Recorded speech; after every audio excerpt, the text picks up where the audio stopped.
தளபதி விலையில்லா விருந்தகம் பல வருடங்களாக 23 இடங்களில் தினசரி காலை உணவு வழங்கப்பட்டுக் கொண்டிருக்கிறது.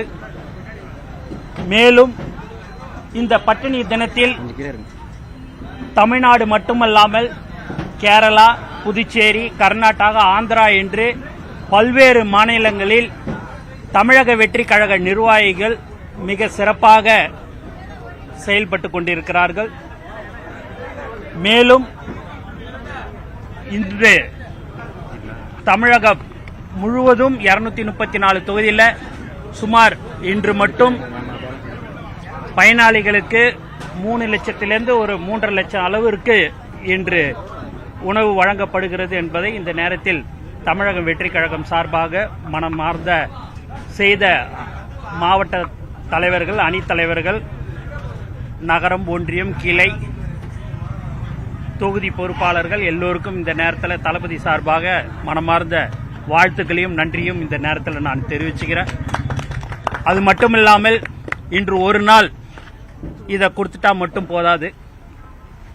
தளபதியுடைய அறிவுறுத்தலின்படி வருங்காலங்களில் தமிழக வெற்றி கழக நிர்வாகிகளுடைய வீட்டில் திருமணங்கள், காது குத்தல் என்று பல்வேறு நிகழ்ச்சிகள் நடைபெறும்.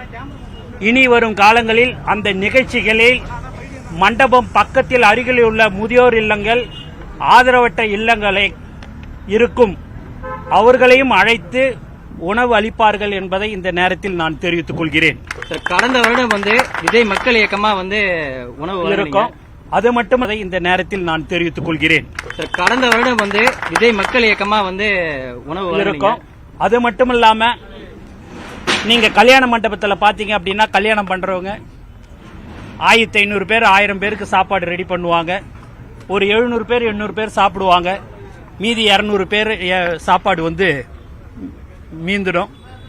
அதை நைட்டு 11:30 மணிக்கு அங்கே வேலை செய்கிறவர்கள் அதை கழுவணும்னு சொல்லிட்டு அந்த உணவு குப்பையில் போட்டுட்டு போயிடுவாங்க.